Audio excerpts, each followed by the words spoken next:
एक couple carnival में अपनी शादी की सालगिरह का जश्न मना रहा था, लेकिन पास में ही गुंडों का एक समूह फोन से इनकी एक तस्वीर खींचता है और डैन का मजाक उड़ाते हैं। डैन ये नोटिस करता है और तुरंत आगे आता है और उनसे तस्वीर हटाने के लिए कहता है, क्योंकि यह उसके और उसकी पत्नी के बीच का निजी पल है। जब डैन उनसे भिड़ने के लिए आगे आता है, लेकिन गुंडा ताना मारते हुए तस्वीर को सोशल मीडिया पर अपलोड कर देता है। डैन की पत्नी उसे मनाने का प्रयास करती है कि वह इसे जाने दे, लेकिन मन ही मन चाहती है कि वह खुद के लिए खड़ा हो। डैन अगले पल बस गुंडे को देखता रहता है और कुछ नहीं करता। डैन को अपमानित किया गया था। डैन बिना कुछ किए वापस घर चला आता है। फिर वह स्नान करता है, लेकिन जैसे ही वह बिस्तर पर जाता है, अपमान की छवि उसके दिमाग में घूमती रहती है। ऐसा नहीं है कि वह खुद का बचाव नहीं कर सकता, वह बस अपने शांतिपूर्ण खुशहाल जीवन में जोखिम नहीं उठाना चाहता है। डैन न्यूयॉर्क में एक कार शॉप पर काम करता है। वह अपनी टीम में सर्वश्रेष्ठ सेल्समैन है, क्योंकि वहां कोई क्लाइंट आ जाए उसे खाली हाथ नहीं जाने देता है। वह उन्हें गाड़ी बेच के ही रहता है, इसीलिए वहां मौजूद हर कोई व्यक्ति उससे खुश रहता है। मैनेजर ने उसे फोटो खिंचाने के लिए कहता है, लेकिन वह मना कर देता है, क्योंकि आज उनकी शादी की सालगिरह है। वह अपनी पत्नी के साथ दिन बिताने के लिए घर चला जाता है। वह अपनी पत्नी को विश करता है। उसकी पत्नी जेसिका कहती है कि क्या आपको याद है? जेसिका और लीना बहस कर रहे होते हैं, क्योंकि लीना पहले पत्रकारिता के लिए स्टैनफोर्ड जाना चाहती थी, लेकिन अब उसने अपने प्रेमी ट्रेवर के साथ दक्षिणी आयोवा विश्वविद्यालय जाने का फैसला किया है। इस बात से जेसिका नाराज थी। डैन लीना को समझाने का प्रयास करता है, उसे कहता है कि तुम्हें क्या हो गया है, लेकिन लीना अपने फैसले पर अडिग है। डैन जेसिका को अपनी 18वीं शादी की सालगिरह मनाने के लिए बाहर चलने के लिए कहता है। वह काइल से मैक्स की देखभाल करने के लिए कहता है और लीना का भी ध्यान रखने के लिए कहता है, लेकिन काइल ये कहते हुए मना कर देता कि वो दोस्तों के साथ ग्रुप स्टडी करने जाएगा और वह लीना की जिम्मेदारी लेने से इनकार कर देता है। डैन उससे खुश नहीं है। इस बीच काइल अपने दोस्त समीर से मिलने के लिए अपने समूह प्रोजेक्ट से बाहर निकल जाता है। समीर को कुछ पैसे देने के बाद वे समीर के गैरेज में चले जाते हैं। ऑनलाइन गेम खेलते हुए काइल को ऑनलाइन किल बॉय के नाम से जाना जाता है, एक प्रसिद्ध गेमर जिसके बहुत सारे प्रशंसक हैं। शूटिंग गेम में अपने कौशल के लिए प्रसिद्ध है। इस बीच डैन और जेसिका कॉर्निवल में जाते हैं। जेसिका डैन से थोड़ी नाराज है, क्योंकि वह हमेशा अपनी सामान्य योजनाओं पर अड़ा रहता है। जेसिका कहती है कि यहाँ बच्चों के बिना मन नहीं लग रहा है। पूरे परिवार के साथ बाहर घूमने का प्लान बनाते हैं। बाद में डैन घूमने के प्लान के लिए सहमत हो जाता है और जेसिका उत्साहित है। आगे के दृश्य में कुछ गुंडे उनकी फोटो खींचते हैं, जैसे कि मूवी के शुरू में दिखाया गया था। वह नहीं चाहता था कि वह गुंडों का सामना करे और वे घर चले आते हैं, लेकिन अंदर से वह घर पर निराश महसूस करता है। वह आसानी से मैक्स का डायपर बदलता है और फिर बिस्तर पर चला जाता है। अगले दिन जेसिका अपनी हताशा को दूर करने के लिए मुक्केबाजी का अभ्यास करती है। एक माँ के रूप में उसे कई चुनौतियों का सामना करना पड़ता है, जिसमें लीना के कठिन विकल्पों से निपटना शामिल है। मुक्केबाजी करते समय वह गलती से ग्वेन नामक एक महिला को मुक्का मार देती है। जेसिका माफी मांगती है और बताती है कि वह निराश है, क्योंकि उसका पति कभी भी परिवार को छुट्टी पर घूमने नहीं ले जाता है, उनके साथ समय नहीं बिताता है। मुझे कभी कभी लगता है कि उससे शादी करके फंस गई हूँ। थोड़ी देर की बातचीत के बाद ग्वेन कहती है कि उसे एक फ्लाइट पकड़नी है। वह जेसिका को अपना बिजनेस कार्ड देती है। ग्वेन एक ट्रैवल एजेंट है और उसे छुट्टी की योजना बनाने की पेशकश करती है। इस बीच डैन और मैक्स किराने की दुकान पर खरीदारी कर रहे हैं, जब एक अजनबी अचानक उस पर हमला करता है। डैन जल्दी से खुद का बचाव करता है। डैन के साथ मैक्स के होने के बावजूद भी हार नहीं मानता। डैन कुशलता से उस आदमी को धूल चटा देता है और सभी को हैरान कर देता है। वह दिखावा करता है कि कुछ नहीं हुआ और घर आते ही उसे एहसास हो जाता है कि यहाँ रहना मुश्किल है, क्योंकि उसके दुश्मनों को पता चल गया है कि वो यहाँ रहता है। यहाँ से जाने से पहले डैन एक गुप्त डिब्बे को खोलता है, जिसमें बंदूकें, एक्सपायर हो चुके पासपोर्ट और ढेर सारा पैसा लेता है और अपने पुराने सहयोगी ओंगी को अपने परिवार के लिए नई पहचान की व्यवस्था करने के लिए कहता है। उसे बताता है कि वो अभी खतरे में है। ओंगी डैन को बताता है कि उसका पूर्व बॉस मैककैफरी उसे ढूंढ रहा है। उसे चिंता है कि ऑनलाइन पोस्ट की गई तस्वीर उसके स्थान का खुलासा कर सकती है। डैन नई पहचान के लिए $5 लाख की पेशकश करता है। ओंगी हैरान है कि डैन का परिवार उसकी पिछली नौकरी के बारे में नहीं जानता है। ओगी उसे कहता है कि तुम्हारे परिवार को पूरी सच्चाई बता दो, अन्यथा मैककैफरी के भाड़े के गुंडों से भागना लगभग असंभव होगा। बाद में डैन लीना के कॉलेज में उसे खोजने जाता है। संपादक के कार्यालय में संपर्क करता है, लेकिन वह वहां नहीं होती है। एक छात्र ने उसे बताया कि उसने 3 महीने पहले ही पत्रिका की नौकरी छोड़ दी थी और अब वह अपने दोस्तों के साथ स्टेडियम में घूम रही है। डैन उस जगह पर गया। उसे बताया कि वह उससे निराश है, क्योंकि उसने पत्रिका की नौकरी छोड़ देने वाली बात कभी नहीं बताई। लीना ने बताया कि उसने नौकरी इसलिए छोड़ दी क्योंकि उसके पिता ने कभी उसके लेख नहीं पढ़े। डैन कहता है कि मैं हमेशा पढ़ता था। अब वो काइल की स्कूल में जाता है। वह काइल को समीर के गैरेज में ऑनलाइन गेम खेलते हुए पाता है। डैन काइल को डांटता है और उसे कार में बैठने के लिए कहता है। जब सभी बच्चे कार में होते हैं, डैन जेसिका को लेने जाता है जो अस्पताल में काम कर रही है। वह उसे कहता कि वे छुट्टी मनाने लास वेगास जा रहे हैं। जेसिका भी यही चाहती थी। जब डैन देखता है कि एक काली गाड़ी उनका पीछा कर रही है, वह समझ नहीं पाता कि इन लोगों को इस बारे में कैसे पता चला। उसे कुछ गड़बड़ लगी तो अपनी गाड़ी की गति बढ़ाकर वह काली गाड़ी को टक्कर मारने का प्रयास करता है, लेकिन अपने परिवार को इस बारे में नहीं बताता है। वह अपने वर्क्स शोरूम में जाता है और अपनी कार को ऊपर उठाता है और उसके नीचे एक ट्रैकिंग डिवाइस पाता है। डैन चुपके से उस डिवाइस को एक कार में लगा देता है। वह उस कस्टमर को सुझाव देता है कि कार को जितना तेज चला सकते हो उतनी तेज चलाओ, तभी पता चलेगा इसमें क्या समस्या है। और वो कस्टमर ऐसा ही करता है। उस गाड़ी में ट्रैकिंग डिवाइस लगाने के कारण अब वो काली गाड़ी उस कार का पीछा करने लग जाते हैं। काली गाड़ी में बैठे लोगों को लगता है कि वे अभी भी डैन का पीछा कर रहे हैं। डैन अपने परिवार के साथ लास वेगास की ओर निकल जाता है। डैन के घर पर मैककैफरी नामक एक व्यक्ति और उसके 3 गुंडे डैन के परिवार का पता लगाने की कोशिश कर रहे हैं। यह आसान नहीं है। उनके पास अनुसरण करने के लिए कोई क्रेडिट कार्ड रिकॉर्ड नहीं है और डैन के परिवार ने सोशल मीडिया पर कुछ भी पोस्ट नहीं किया है। मैककैफरी को संदेह है कि डैन ने अपनी असली पहचान नहीं बताई है, इसलिए वह अपने आदमियों को डैन के परिवार की खोज जारी रखने का आदेश देता है। इस बीच होटल में ठहरने के दौरान काइल के सोशल मीडिया के प्रशंसक ने उसके साथ एक फोटो पोस्ट की है। यह देखने के बाद डैन का मन बदल गया। डैन ने अपने परिवार से कहा कि उन्हें यहाँ से चलना होगा। इसका मतलब है कि उसकी पत्नी और बच्चों को रात कार में ही बितानी पड़ेगी। जल्द ही मैककैफरी के लिए काम करने वाले 3 मोटरसाइकिल सवार डैन की गाड़ी का पीछा करना शुरू कर देते हैं। डैन अपने परिवार को खतरे से बेखबर रखने के लिए संगीत बजाता है। छोटा बच्चा मैक्स पूरी तरह जाग रहा है और लगातार हंस रहा है, मानो उसे पता हो कि उसके पिता ने सब कुछ नियंत्रण में कर लिया है। अचानक मैककैफरी के आदमियों में से एक ने डैन को गोली मारने का प्रयास किया, लेकिन डैन ने जवाबी फायर किया और उसे मार गिराया। एक और आदमी आया और कार को पकड़ लिया, लेकिन डैन ने मैक्स की बेबी बोतल को उसके हेलमेट में ठूंस दिया और उसे बेहोश कर दिया। आखिरकार डैन ने अपनी कार को अपराधी की मोटरसाइकिल में घुसा दिया और आखिरी पीछा करने वाले को मार गिराया। जेसिका एक विस्फोट की आवाज सुनकर जाग जाती है, लेकिन डैन उसे कहता है कि एक गड्ढा था। वह पूरी रात गाड़ी चलाता है और आराम करने के लिए एक बागान में रुकने का फैसला करता है। ठीक उसी समय जब वह सोने वाला था, उसी समय लीना जागती है और महसूस करती है कि वे जावा में पहुंच गए हैं। उसने अपने पिता से उसे दक्षिणी आयोवा विश्वविद्यालय ले जाने के लिए कहती है, जिस कारण जेसिका और लीना में फिर से बहस शुरू हो जाती है कि तुम एक लड़के का पीछा करते हुए कॉलेज में जा रही हो जहां वह अपने प्रेमी से मिलना चाहती है। जेसिका के साथ कुछ बहस के बाद डैन अंततः उसे कैंपस में ले जाने के लिए सहमत हो जाता है। कैंपस में लीना, काइल और मैक्स एक साथ नजर आ रहे हैं। लीना काइल को अपने प्रेमी के बारे में बताती है। काइल उसकी बातों को ध्यान से सुनता है। लीना बहुत खुश होती कि उसका छोटा भाई उसकी बातों को समझ रहा है। इस बीच डैन सुनता है कि जेसिका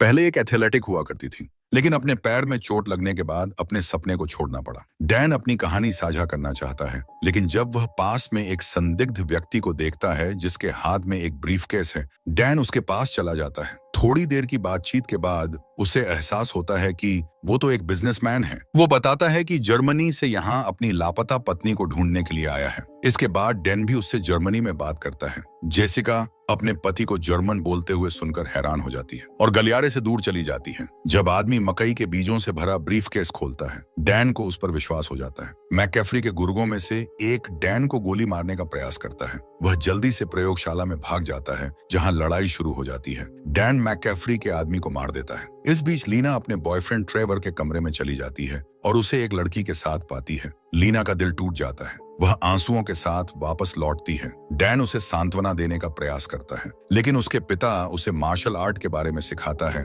और उसे कहता है वापस जाओ और उसे सबक सिखा के आओ। लीना वापस उसके कमरे में जाती है। ट्रेवर को सबक सिखाने के साथ उससे ब्रेकअप करके खुशी के साथ वापस चली जाती है। वह अपने पिता की पहले से कहीं अधिक सराहना करते हुए गाड़ी में वापस आती है। परिवार लास वेगास के लिए एक साथ निकल जाते हैं। लीना अपने पिता से ड्राइवर की सीट लेती है। वह डैन से कॉलेज की पत्रिका नौकरी छोड़ने के लिए माफी मांगती है और पत्रिका के संपादक के रूप में अपनी भूमिका फिर से शुरू करने का वादा करती है। वह जेसिका को इस बारे में नहीं बताने के लिए उसका धन्यवाद करती है। कोलोराडो में एक रात बिताने के बाद अगले दिन डैन ओंगी से संपर्क करता है और लास वेगास में मिलने की व्यवस्था करने के लिए कहता है ताकि परिवार के पासपोर्ट प्राप्त कर सके। एक रेस्टोरेंट में बैठे डैन जेसिका को अपने अतीत के बारे में बताना चाहता है, लेकिन काइल वहां आकर उसे बाधित करता है, यह बताते हुए कि वह एक ऑनलाइन गेमर होने का आनंद क्यों लेता है। काइल बताता है कि उसे वास्तविक जीवन में आत्मविश्वास की कमी है, लेकिन उसे किलबॉय गेम खेलने में मजा आता है और कई लोग उसकी प्रशंसा करते हैं। काइल कहता है,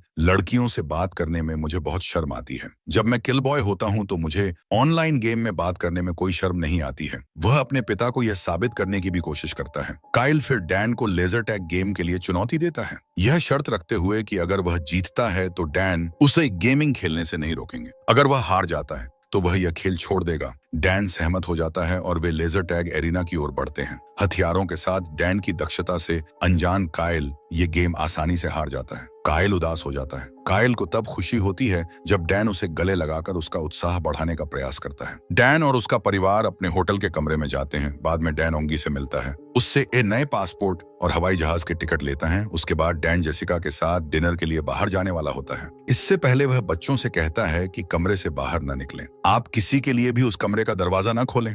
फिर डैन और जेसिका बाहर चले जाते हैं। हालांकि लीना और मैक्स होटल के ऑनलाइन गेमिंग क्षेत्र का पता लगाकर वहां चले जाते हैं। इस बीच मैककैफरी के एक आदमी ने लास वेगास में डैन और जेसिका को देख लिया और अपने बॉस को रिपोर्ट कर देता है। काइल रेन नामक एक पेशेवर खिलाड़ी से मिलता है जो उसे अन्य गेमर्स से मिलवाता है। उधर डैन जेसिका को अपने अतीत के बारे में बताने का प्रयास करता है, लेकिन जब वेटर उनसे फ्रेंच में बात करता है वह अनजाने में फ्रेंच में जवाब देता है। जेसिका यह जानकर हैरान हो जाती है कि उसका पति 2 विदेशी भाषाएं जानता है। उसे पहले इस बारे में नहीं पता था। अपने पिछले जीवन के बारे में सच्चाई बताने की हिम्मत नहीं जुटा पा रहा था। वह फ्रेंच में समझाना शुरू कर देता है। हालांकि उसे समझ में नहीं आता कि डैन क्या कह रहा है, लेकिन जेसिका को उसका भाषण बेहद प्यारा लगता है। इस बीच काइल एक ऑनलाइन गेम खेलने के लिए तैयार हो रहा है। रे उसे अपनी जगह पर खेलने के लिए कहता है ताकि वो लीना पर लाइन मार सके। जेसिका और डैन होटल में वापस आ गए। जेसिका रोमांटिक माहौल बनाने के लिए संगीत और एक प्रेम धुंध का उपयोग करती है। धुंध की बदौलत डैन एक लेजर साइट को नोटिस करता है, एक गोली को चकमा देता है। वह एक शराब की बोतल फेंकता है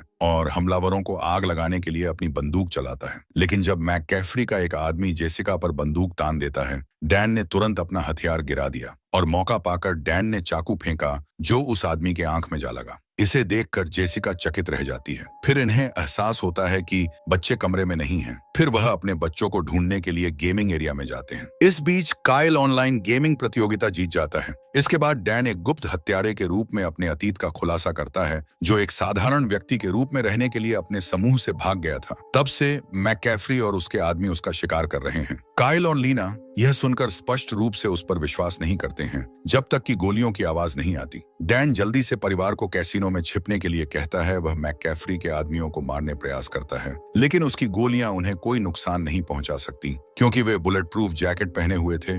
डैन उनका ध्यान भटकाना जारी रखता है और अंततः उन सबको खत्म कर देता है। उसके बाद वह अपने परिवार के सामने कबूल करता है कि उसका असली नाम सैम है। उसने सेना में सेवा की थी और मैककैफरी ने उसे कानून से परे अपराधियों को खत्म करने के लिए विशेष मिशन के लिए भर्ती किया था। हालांकि सैम जल्द ही समझ गया कि मैककैफरी उसका इस्तेमाल करके मोटी रकम वसूलता था, इसलिए उसने भागने का फैसला किया। मैककैफरी ने फिर उसका शिकार करना शुरू कर दिया, जिससे उसके परिवार की सुरक्षा को खतरा हो गया। सैम ने उन्हें नई पहचान पासपोर्ट प्रदान किए। हालांकि काइल और लीना यह सोचकर परेशान हैं कि सैम ने उनकी जिंदगी बर्बाद कर दी है। 18 साल की शादी के बाद जेसिका गुस्सा और विश्वासघात महसूस करती है, इसलिए वह ग्वेन से संपर्क करती है। छुट्टी के लिए लास वेगास छोड़ने की योजना बना रही है। जब जेसिका और उसके बच्चे ग्वेन से मिलते हैं, वे यह देखकर हैरान हो जाते हैं कि उसने उनके लिए एक निजी विमान की व्यवस्था की है।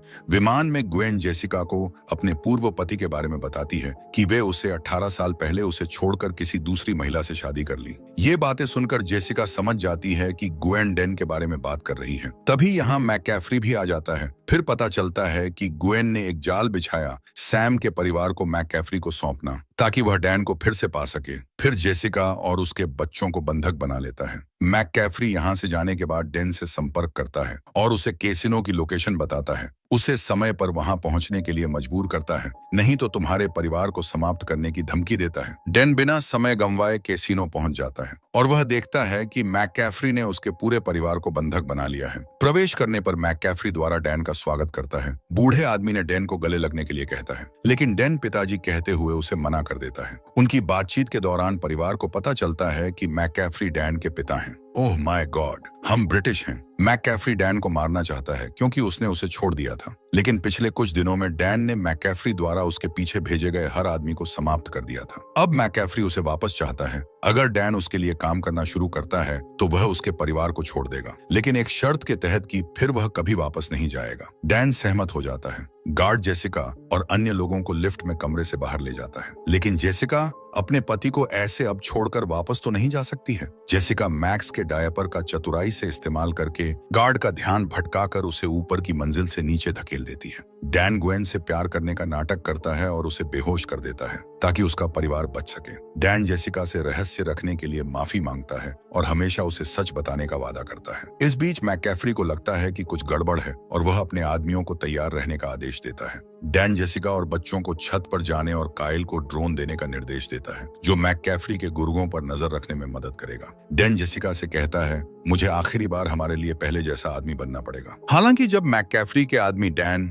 और उसके परिवार को पकड़ने के लिए लिफ्ट के पास इंतजार करते हैं तो उन्हें अंदर केवल मैक्स के सम्मान में बम मिलता है, जो काइल की सहायता से वह बम फट जाता है, जिससे वे चौंक जाते हैं। डैन मैककैफरी के आदमियों को एक एक करके मार गिराता है। काइल उनके स्थानों को बताता है। इस बीच ग्वेन जाग जाती है और मैककैफरी को कॉल करती है। उसे काइल को खोजने का आदेश देती है, जो ऊपर ड्रोन को चला रहा है। डैन ने अपनी बंदूक मैककैफरी पर तान दी और उसे सब कुछ रोकने का आग्रह किया, लेकिन मैककैफरी ने अपने आदमियों को डैन पर गोली चलाने का आदेश दिया, जो छत पर उनकी गोलियों से बचता है। जेसिका और ग्वेन छत पर आ जाती है। ग्वेन जेसिका को ताना मारती है क्योंकि वह जानती है कि लड़ाई में उसका पलड़ा भारी है और इस लंबे संघर्ष के बाद ग्वेन जेसिका को हरा देती है। उधर मैककैफरी ने डैन को परास्त कर दिया और उसे गोली मारने का मौका मिला, लेकिन वह इस बात पर चिल्लाने से खुद को रोक नहीं पाया कि परिवार ने उसे कैसे कमजोर बना दिया है। इस बीच जेसिका को मलबा उठाने की ताकत मिलती है, लेकिन वह अभी भी आलू की बोरी की तरह इधर उधर उछल रही है। उधर डैन मैककैफरी की बंदूक से गोलियां निकालने में कामयाब हो जाता है, लेकिन इस बार जेसिका बंबू का इस्तेमाल करके उसे मार गिराती है।